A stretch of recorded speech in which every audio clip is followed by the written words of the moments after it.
This video is called What's It Like to Be You Today? This is my friend David Chimisaro. How's He's it our going, creative everybody? director for social media, usually behind the camera. Now he's back in front of the camera. Yep. David, it is Thursday, May 7th. What's it like to be you today?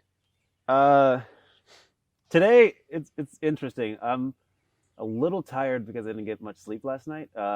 Kept waking up, and today is another day, I guess, where the conversation is happening about my life and how easy it is for me to lose it just because I look the way that I do.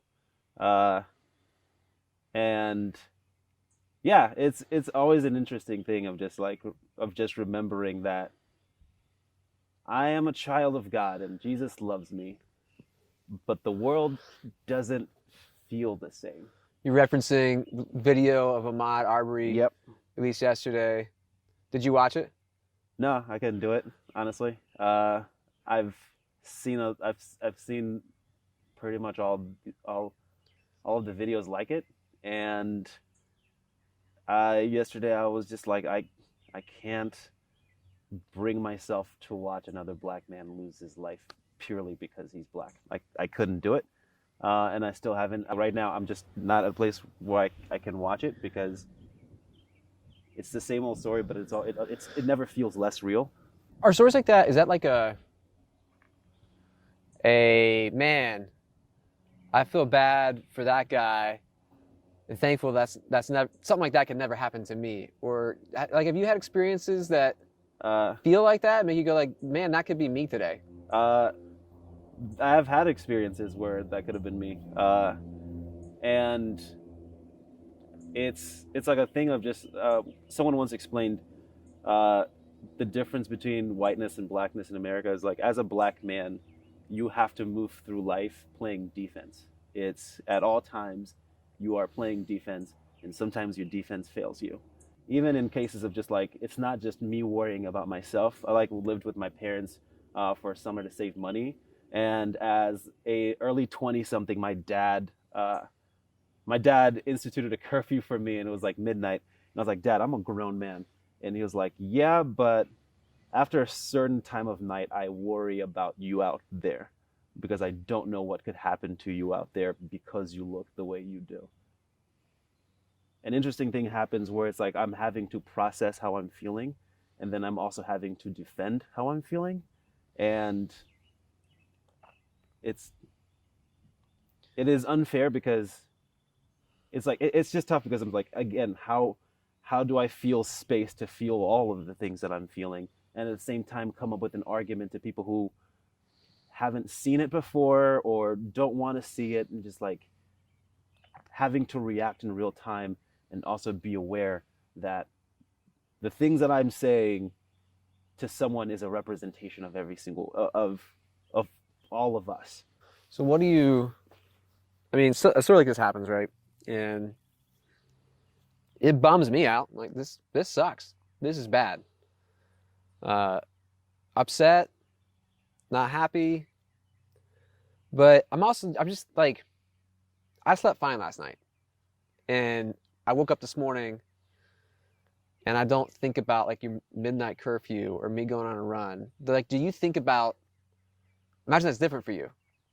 Like, imagine today if you were going to go running, you would think about it. Yeah, it's like where can I feel safe? Because when there's a story of someone's home getting broken into and then they get killed, so I'm not even safe in my own home. So if I stay in, there's a chance that I'm not safe here. Let's make sure I gotta lock the doors. If I go outside, like just to be able to enjoy normal life with my friends, there's still an awareness of just like I have to be watching my back. It's happened, and it's just like okay, so how do I lean into like what God says about me and what God appreciates about me, and loving my features, but also recognizing that my features are the things that could put me in danger one day. The world may not feel the same, but I believe God feels differently. I believe that God made me intentionally the way that I am. and trying to rest in it, but also still allow myself to be pissed about just the reality of the world I live in. It's good. What's the best thing someone who looks like me can do for you? Allow me to feel what I feel, and sometimes it can be anger, it can be sadness, it can be numbness. Just allow me to feel what I feel, and pray for me and love me, but don't throw a Jesus band-aid and say, well, Jesus is going to fix the world, so now I don't have to do a single thing. Hope you feel better. That is, I believe Jesus was someone that was in the trenches with people, and he put his hands in the mud, and he saw the ugly side, and he never was just like, well, I'm the Son of Man, pow, everything's good now. Like, Jesus lived in a world where there was a lot of pain and a lot of oppression, and he came down to live in that willingly. So the best way that you can do that is just do what he did. Is just allow us to feel what we feel, and some of it might hurt to hear. It's awesome. Well, what we needed was the process with you, so thanks for doing that, man. Yeah, no problem. You didn't have to sit here. I appreciate that you did. No problem. Thank you. Awesome. There you go. Yeah. Just be with us.